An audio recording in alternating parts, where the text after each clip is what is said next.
तो नमस्कार, स्वागत है आप सभी का और एक टॉपिक में जो कि है स्कैटरिंग थ्योरी से रिलेटेड, जो कि है पार्शियल वेव एनालिसिस। ठीक है, तो ये जो पार्शियल वेव एनालिसिस है, ये क्वांटम थ्योरी ऑफ स्कैटरिंग का एक बहुत इंपॉर्टेंट टॉपिक है। तो इस टॉपिक को समझने के लिए प्रीवियस टॉपिक जो कि है scattering, what is cross section वगैरह, differential cross section, scattering cross section, वो वीडियोस अगर आपने नहीं देखा है तो आप देख सकते हैं, तो आपको प्रीवियस नॉलेज हो जाएगी कि स्कैटरिंग क्या है। या तो क्वांटम थ्योरी ऑफ स्कैटरिंग, वो भी मैंने एक वीडियो बनाया था, बॉन्ड अप्रोक्सीमेशन से स्कैटरिंग एम्पलीट्यूड निकालना, वो भी मैंने बनाया था। ठीक है, और बहुत सारे बच्चों का डिमांड था कि सर आप पार्शियल वेव एनालिसिस का वीडियो बनाएं। तो ये टॉपिक लाने में मुझे थोड़ी देरी हुई, क्योंकि मैं थोड़ा ट्रीटमेंट के चक्कर में बाहर था। ठीक है, तो कोई बात नहीं, इस टॉपिक को मैंने इस टाइप से डील करने की कोशिश की है ताकि हर एक बच्चे को बहुत आसानी से समझ में आए। ठीक है, तो सबसे पहले पार्शियल वेव एनालिसिस, इस वर्ड से हमको समझ में आ रहा है कि कोई भी एक वेव है जो जिसका नाम हम क्या बोल रहे हैं कि वो पार्शियल वेव है, और उसको हम एनालाइज कर रहे हैं। ठीक है, तो पार्शियल वेव होता क्या है कि जब भी हम इंसिडेंट वेव जो भी होता है उसको हम हमेशा कहते हैं कि incident wave is always a plane wave. Okay, and after scattering it is spherical wave. Okay, means it is in the form of spherical waves. तो जो इंसिडेंट वेव जो होता है, incident wave suppose in the form of planes, तो मैं artificial एक diagram आपको दे सकता हूँ रफली। मान लीजिए ऐसा, अगर इन फॉर्म ऑफ प्लेन्स, तो सपोज कोई भी वेव है, वो फॉर्म ऑफ प्लेन, सपोज ये एक, ठीक है, तो ये एक वेव है सपोज, मान लीजिए, जो in form of plane and plane wave, तो ये इंसिडेंट वेव है। तो आफ्टर स्कैटरिंग ये वेव स्फेरिकल वेव्स में चेंज हो जाता है। ठीक है, बहुत सारे स्फेरिकल वेव्स में चेंज हो जाता है, और जो कि क्या करते हैं, आपस में सुपर इम्पोज करते हैं। ठीक है, मीन्स, तो ये जो सुपर इम्पोज जो आपस में करते हैं, ठीक है, तो ये जो हर एक जो इंडिविजुअल वेव जो है, स्फेरिकल वेव जो आपस में सुपर इम्पोज हो रहे हैं, तो वो हर एक इंडिविजुअल वेव को हम पार्शियल वेव कह सकते हैं। ठीक है, दैट मीन्स यहां पर लिखा हुआ है, in this analysis the incident plane wave is taken to be equivalent to, incident जो प्लेन वेव है वो taken to be equivalent to superposition of an infinite number of spherical waves. ठीक है, तो infinite number of spherical waves है जो कि आपस में सुपरपोजिशन हो रहे, तो and individual spherical wave are called partial waves. तो पार्शियल वेव आपको क्या है वो समझ में आ गया होगा। ठीक है, अब इन अदर वर्ड्स अगर मैं कहूं कि इस केस में हो क्या रहा है, मैं कह सकता हूं कि मान लीजिए जो एंगुलर मोमेंटम जो है वो before and after collision, means before scattering and after scattering, वो कंजर्व रहता है। दैट मीन्स व्हाट, अगर मैं मान लूं कि हर एक वेव का कुछ ना कुछ अपना एंगुलर मोमेंटम होगा, अगर वो एंगुलर मोमेंटम क्या कर रहा है, आपस में सुपर इम्पोज कर रहे हैं। ठीक है, means superimpose of angular momentum eigen states. That means what, that each of the wave has some certain angular momentum number L, हर एक वेव का कुछ ना कुछ एंगुलर मोमेंटम नंबर एल होगा। ठीक है, और जो स्फेरिकल जो वेव्स है उनका मतलब एंगुलर मोमेंटम का जो आइगन स्टेट है वो हर एक वेव का आपस में सुपर इम्पोज हो रहा है। ठीक है, तो ये और एक वर्ड में हम ये भी कह सकते हैं। ठीक है, तो पार्शियल वेव इन जनरल क्या होता है, कोई भी इंसिडेंट वेव जो कि in the form of plane wave है, वो आफ्टर स्कैटरिंग अगर वो स्फेरिकल वेव्स में चेंज हो रहा है, तो बहुत सारे infinite number of spherical waves है जो कि आपस में सुपर इम्पोज हो रहे हैं, और हर एक वेव का अपना अपना कुछ कंट्रीब्यूशन है। That means in the process of scattering, that means हर एक वेव हम पार्शियल वेव के नाम से जानते हैं। ठीक है, अब क्योंकि ये टॉपिक थोड़ा लेंथी है, तो मैं इसको 2 या 3 वीडियो में मैं पूरा topic with derivation with the concept मैं समझाने की कोशिश करूंगा, ताकि आपको हर एक टर्म समझ में आए। यहां तक कि कुछ कुछ ऐसे मैथमेटिकल एक्सप्रेशंस है, मीन्स जो जिनका सिर्फ हमें एप्लीकेशन यूज करना है, वो डिटेल में हमें नहीं जाना। ठीक है, लेकिन मैं यहाँ पर कोशिश करूंगा कि हर एक बच्चे को बहुत अच्छी तरह के से समझ में आए। ठीक है, अब देखिए, ये जो पार्शियल वेव है, ठीक है, इसको समझने के लिए हम मान लेते हैं let the incident wave coming along Z axis, जो भी कोई पार्टिकल, जो इंसिडेंट वेव है वो किसी ना किसी पार्टिकल से टकरा रहा है, मैटर से, और टकराने के बाद वो स्कैटर हो रहा है, ठीक है। तो उस मैटर जिसके साथ ये particle strike means wave strike कर रहा है या तो कोलाइड कर रहा है कह सकते हैं, उसका कुछ ना कुछ पोटेंशियल रहा होगा, ठीक है, उस पार्टिकल का। तो हम मानते हैं कि ये जो पोटेंशियल है, ठीक है ना, मीन्स वो स्फेरिकली सिमेट्रिक पोटेंशियल है, ठीक है। अच्छा, इसके बारे में हम डिस्कस करेंगे। मान लेते हैं कोई भी incident wave coming along Z axis, ठीक है। तो यहां पर मैं कह देता हूं कि the incident wave let the incident wave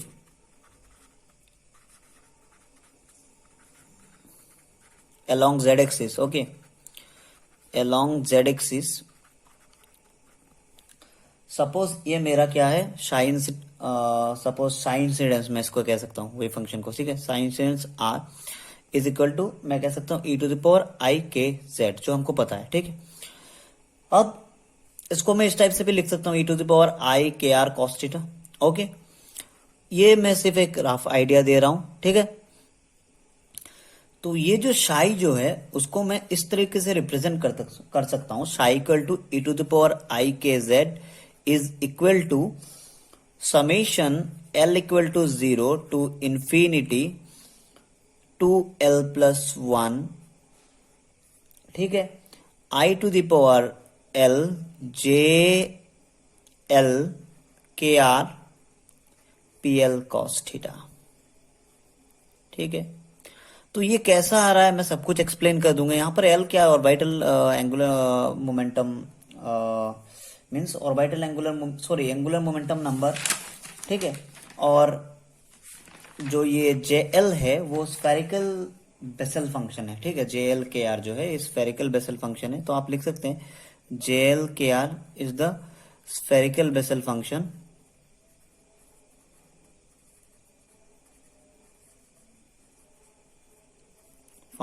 okay. तो ये तो बेसिक था, तो मैं इसका डेरिवेशन भी पूरा करा के दूंगा, आप टेंशन ना ले। तो इन मोटे मोटे तौर पर अगर हम कहें तो हमको इन जनरल क्या निकालना होता है कि scattering amplitude, what is scattering amplitude in this condition, and what is the total cross section and all this, okay. Differential cross section, सबसे पहले स्कैटरिंग एम्पलीट्यूड, फिर स्कैटरिंग एम्पलीट्यूड से हमें डिफरेंशियल क्रॉस सेक्शन, फिर टोटल क्रॉस सेक्शन निकालना पड़ता है, ठीक है।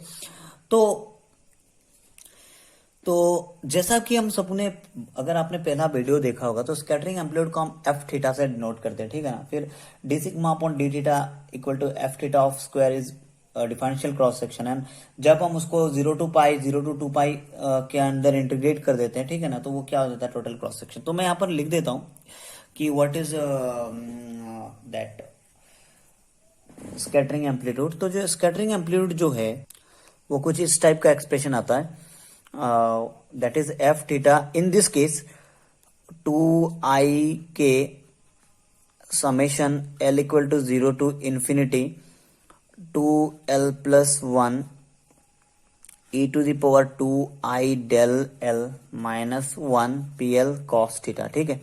तो ये स्कैटरिंग एम्पलीट्यूड है। अब यहां पर k क्या है, k का रिलेशन कुछ इस टाइप का है, k square equal to 2 mu e upon h cut square. ये जो एक्सप्रेशन मैं लिख रहा हूं इस केस में मैं डिराइव भी करूंगा, लेकिन ये जो है, जो कॉम्पिटेटिव एग्जाम के बच्चे हैं उनको यहां से सीधा सीधा सॉल्यूशन मिल जाएगा कॉम्पिटेटिव क्वेश्चंस का, ठीक है। तो स्कैटरिंग एम्पलीट्यूड तो के स्क्वायर है 2 mu E upon h cut square. तो यहाँ पर जो डेल एल है वो क्या है, फेज शिफ्ट, ठीक है। डेल एल क्या है, phase shift of the individual partial wave due to scattering, ठीक है। तो यहाँ पर लिख सकते हैं phase shift of individual partial waves due to scattering,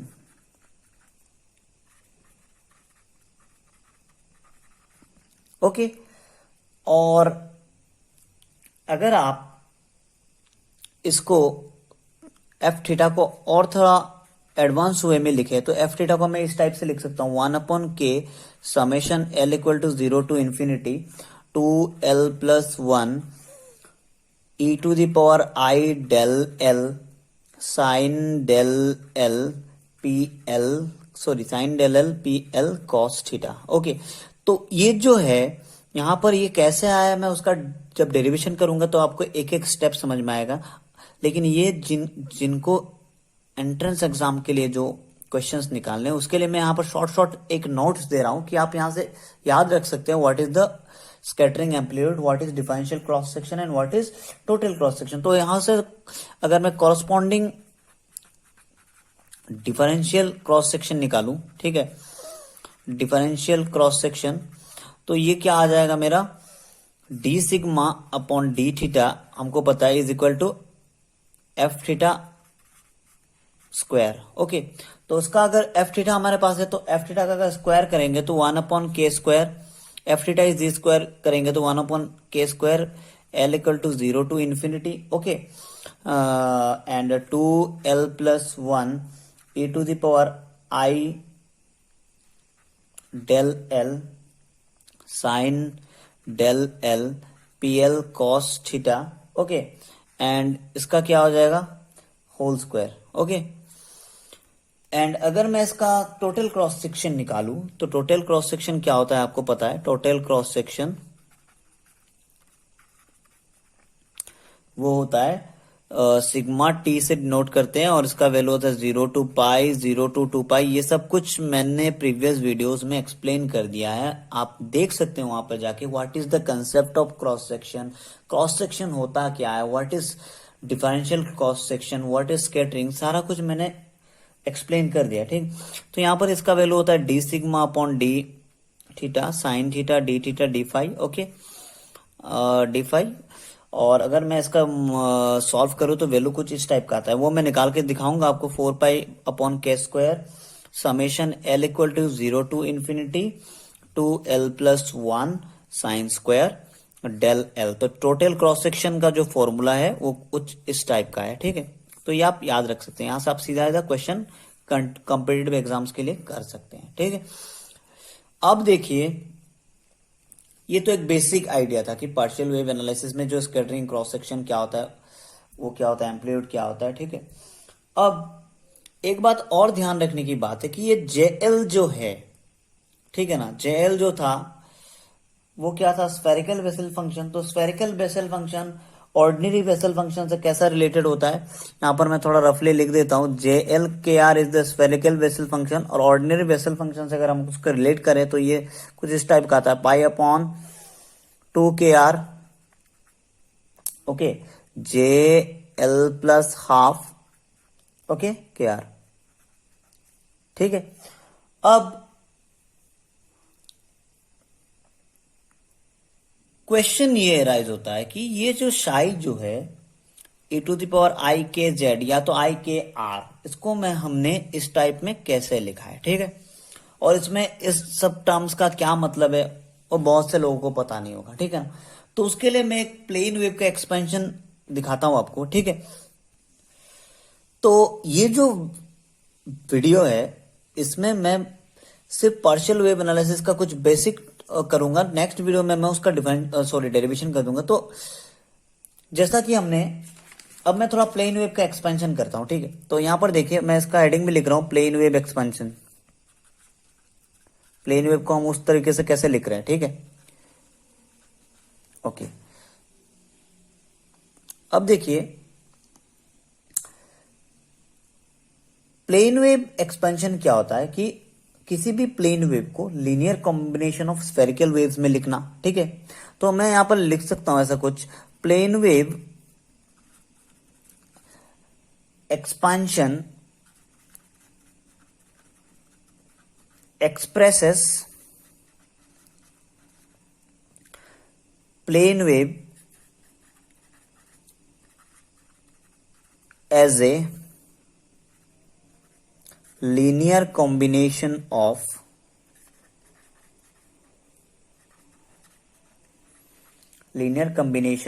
spherical wave।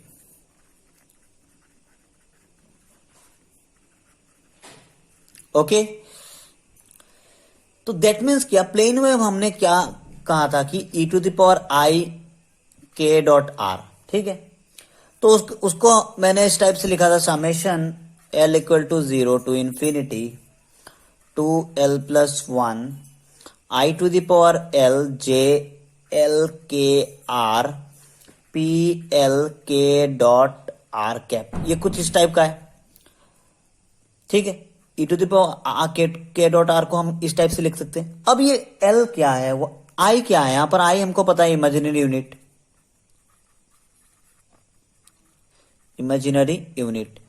ये सिर्फ ये जो प्लेन वेव एक्सपेंशन है ये सिर्फ पार्शियल वेव एनालिसिस का को समझने के लिए मैं यहां पर कर रहा हूं, बाकी ये डेरिवेशन में नेसेसरी नहीं है, ठीक है। तो आई क्या है, इमेजिनरी यूनिट। अब ये एल क्या है, what is L, it is angular momentum number, okay। Now what is k, here what is k is wave vector, okay। K is wave vector of length k, okay। And what is r, okay, what is r, k dot r, तो r is position vector of length r, position vector of length r, okay। What is JL, मैंने पहले भी कहा है spherical Bessel function,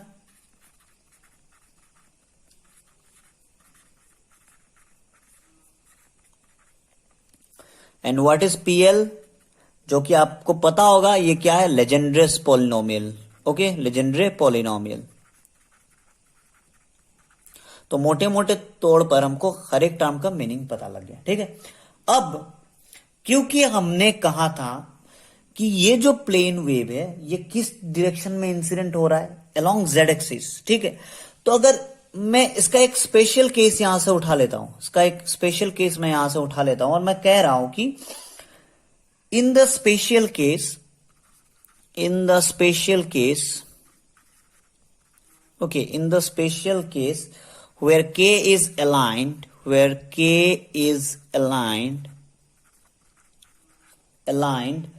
with z axis, k, ठीक है। तो wave vector जो है ऑफ लेंथ के वो किसके साथ अलाइन हो रहा है, जेड एक्सिस के साथ। तो इस ई के डॉट आर, इसको मैं क्या लिख सकता हूं, ई टू द पावर आई के जेड, या तो मैं लिख सकता हूं ई to the power I K are cos theta, ठीक है। और इसका जो वैल्यू हो जाएगा वो क्या हो जाएगा, summation L equal to 0 to infinity 2L plus 1 i l J L के आर पी एल और के डॉट आर, ठीक है। के डॉट आर का वैल्यू क्या हो रहा है यहां पर, कॉस थीटा, ओके। अब ये जेल क्या है, j l is spherical Bessel function, we know that, okay. J l is spherical Bessel function, we know that. J l को मैं इस टाइप से लिख सकता हूं 1/2 I K R E to the power I K R minus L pi by 2, okay, minus E to the power minus I K R minus L pi by 2, okay. तो ये क्या है, spherical Bessel function JL K are, okay. तो ये जो सारा का सारा प्रोसेस है उसमें हम ये एज्यूम कर रहे हैं कि जो पोटेंशियल जो है वो स्फेरिकली सिमेट्रिक है, ठीक है। तो स्फेरिकली सिमेट्रिक पोटेंशियल का मतलब क्या होता है कि वो पोटेंशियल जो किस पे डिपेंड होता है, only on distance between the particle and the defined centre point, ठीक है। तो यहां पर मैं लिख सकता हूं we assume that potential to be spherically symmetric, okay, potential to be spherically symmetric,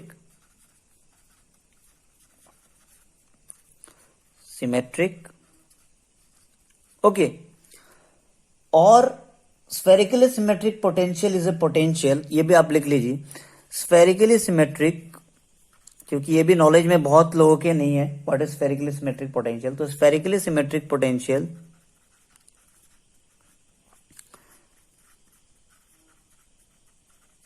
is a potential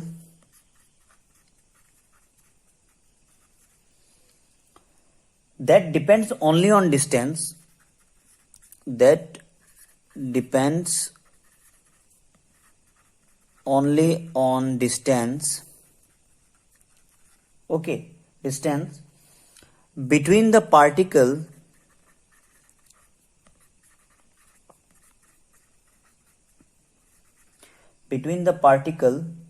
okay, between the particle and defined center point, and defined center point, okay, okay.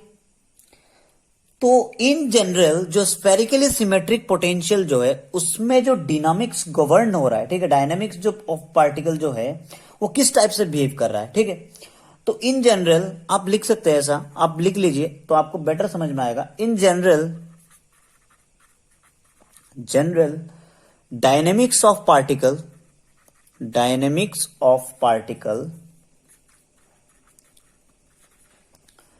in a spherically symmetric potential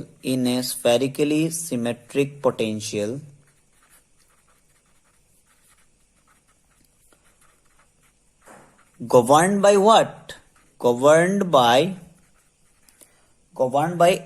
H operator is equal to P square upon 2 m naught plus V of R. कोई भी particle हो जो कि spheric, जिसका potential spherically symmetric potential में अगर हो तो उसका जो डायनेमिक्स ऑफ द पार्टिकल हो किस टाइप से गवर्न कर रहा है, वो H operator equal to P square upon 2 m naught plus V of R. H हमको पता है, what is H? It is Hamiltonian. What is P? It is momentum operator, ठीक है. What is m naught? m naught is the mass of the particle. And what is V of R? It is the potential depends only on R. ठीक है, ये V of R क्या है? Potential depends only on R, means that of the distance. Okay. अब यहां पर आप लिख लीजिएगा m naught is the mass, h is the Hamiltonian, p is the momentum operator, and V of R is the potential depends only on R. And what is R? R is the modulus of radius vector. ठीक है ना, R क्या है? Modulus of radius vector r, ठीक है. अब ये सारा हमको पता हो गया.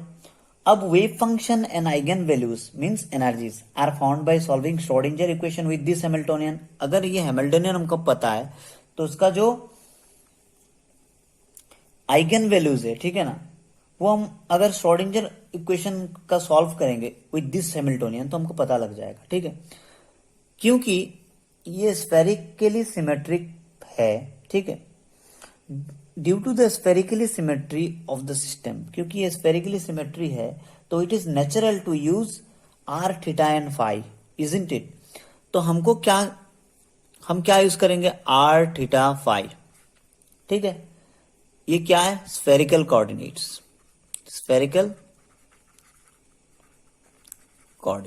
ठीक है. तो कोई भी पार्टिकल हो जो जिसका पोटेंशियल स्फेरिकली सिमेट्रिक पोटेंशियल हो, ठीक है, तो उसका जो डायनेमिक्स हो कुछ इस टाइप से गवर्न हो रहा है और किस कोऑर्डिनेट्स पे डिपेंड कर रहा है? स्फेरिकल कोऑर्डिनेट्स पे डिपेंड कर रहा है, ठीक है. ये हमको समझ में आता है, ठीक है. अब जब हम यहां पर आप ऐसे लिख सकते हैं, द वेव फंक्शन और eigen values are found by solving Schrodinger equation with this Hamiltonian, okay, due to spherical symmetry of the system, ठीक है. It is natural to use r theta phi, okay, that is spherical coordinates. अब जब हम spherical coordinates का use कर रहे हैं तो हमको इस पूरे का पूरा सिस्टम को डील करने में इजीएस्ट होगा. क्यों? क्योंकि जो एंगुलर मोमेंटम हम यहां पर डील करना चाह रहे हैं, ठीक है, वो इस स्फेरिकल कोऑर्डिनेट्स के यूज के कारण ये थोड़ा इजी हो जाएगा, ठीक है. तो when this is done that is quite easy to deal angular problems. That means leaving an ordinary differential equation in r to determine the energy for the particular potential, ठीक है. तो आप यहां पर लिख सकते हैं कि when we are using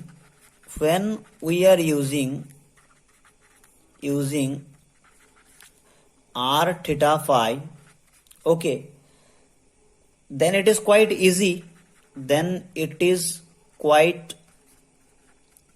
easy to find or to deal with angular momentum problems.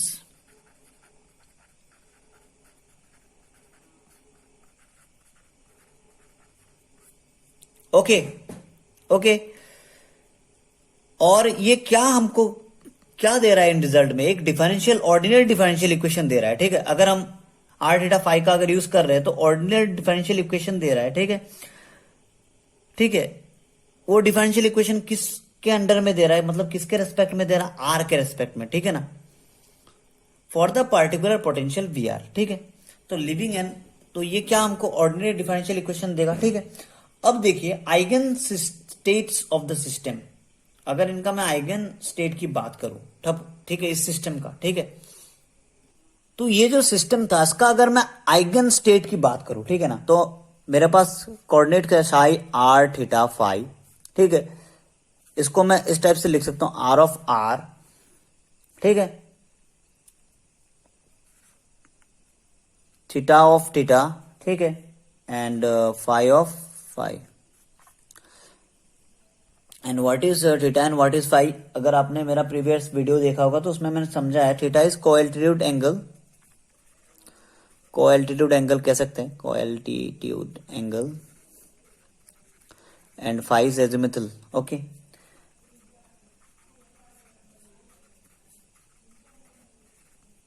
Okay, अब आप कहेंगे सर ये क्या आप पढ़ा रहे, ये जो सारा चीज मैं यहां पर पढ़ाने की कोशिश कर रहा हूं, क्योंकि सारा कुछ मैं वहां पर यूज करूंगा, और जब मैं यूज करूंगा तो आपको बिल्कुल समझ में नहीं आएगा, तो पहले से आपको समझ लेना है कि क्या क्या यूज हो रहा है, ठीक है।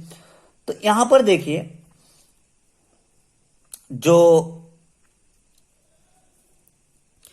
ये जो लास्ट टू फैक्टर्स है, ठीक है ना, थीटा और फाई, जो साई के लास्ट टू फैक्टर्स है, थीटा या तो फाई, जो लास्ट टू फैक्टर्स है, उनको हम ऑफेन तौर से बहुत टाइम पे हम उनको क्या कहते हैं, उनको ग्रुप कर देते हैं, और उस ग्रुप का नाम हम कहते हैं स्पेरिकल हार्मोनिक्स, ठीक है ठीक है। द लास्ट, आप लिख सकते हैं, the last two factors of psi are often grouped as spherical harmonics, so the eigen function take the form, eigen function किस फॉर्म में आ रहा है, वो इस टाइप से आता है, psi r theta phi is equal to r of r Y l m theta phi, ठीक है।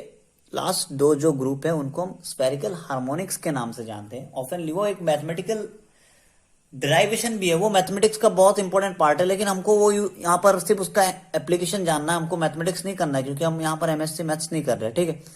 तो r of r Y l m theta phi, okay. अब ये what is Y l m what is theta, मैं ये बताऊंगा आपको, तो जिसके लिए आपको तीनों वीडियोस पूरा देखना पड़ेगा।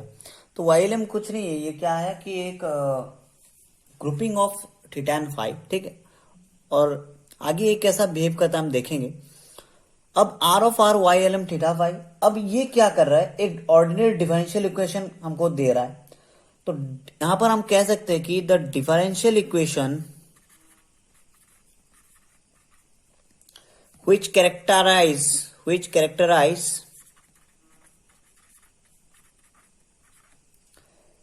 the function r is called radial equation. तो इसको क्या कहते हैं हम, रेडियल इक्वेशन। कोई भी डिफरेंशियल इक्वेशन जो आर को कैरेक्टराइज कर रहा है, मतलब इस फंक्शन को कैरेक्टराइज कर रहा है, उसको हम रेडियल इक्वेशन कहते हैं, ठीक है। अब रेडियल इक्वेशन क्या होता है, तो रेडियल इक्वेशन कुछ इस टाइप का होता है, क्योंकि ये सारा कुछ हम यूज करेंगे, तो आप देख लीजिए पहले एक बार डेरिवेशन ऑफ रेडियल इक्वेशन, मैं सिर्फ यहां पर लिख रहा हूं डेरिवेशन ऑफ रेडियल इक्वेशन। तो ये कुछ इस टाइप का होता है, काइनेटिक एनर्जी ऑपरेटर इन spherical polar coordinate,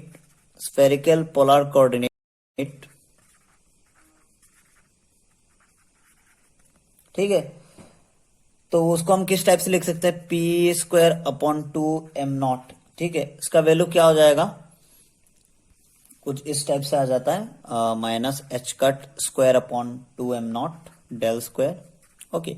और इसका अगर मैं थोड़ा इसको अगर ब्रेक करूं तो h cut square upon 2m0 del upon del r of r del by del r, okay, and minus l cap square, ठीक है। तो ये एक बेसिक आइडिया है व्हाट इज रेडियल इक्वेशन, क्योंकि ये सारा कुछ हम यूज करेंगे, तो जब यूज करेंगे तो आपको ऑटोमेटिक समझ में आ जाएगा, ठीक है। तो ये जो पूरा था ये प्लेन वेव कैसा बिहेव कर रहा है, ठीक है ना, in that spherical coordinate system में, ठीक है। तो अब देखिए, और टर्म्स सपोज जैसा कि हमने ये मेरा सपोज मान लीजिए स्फेरिकल वेव है, तो इसमें एल क्या है ये हमने बेसिक जानने का यहां पर कोशिश किया, अगर एल अलाइन हो गया तो कैसा, ठीक है। अब जो नेक्स्ट जो टॉपिक मैं लाने वाला हूं आप इस पार्शियल वेव एनालिसिस में, वो इसका डेरिवेशन होगा, ठीक है। डेरिवेशन पार्ट में, क्योंकि सिंगल एक वीडियो में पॉसिबल नहीं, काफी लंबा डेरिवेशन है, अगर मैं इसमें कोशिश करूंगा सब कुछ आपको एक्सप्लेन कर दूं, तो डेरिवेशन जो पार्ट है वो आप टोटल देखिएगा और इस प्लेन वेव एक्सपेंशन से रिलेट कीजिएगा, तो आपको समझ में आ जाएगा कि एक एक टर्म होता क्या है, ठीक है। तो आज की वीडियो में बस इतना ही। आगे पार्शियल वेव एनालिसिस का डेरिवेशन आएगा, जो 2 या 3 वीडियोस में मैं कवर कर दूंगा, ठीक है। Thank you.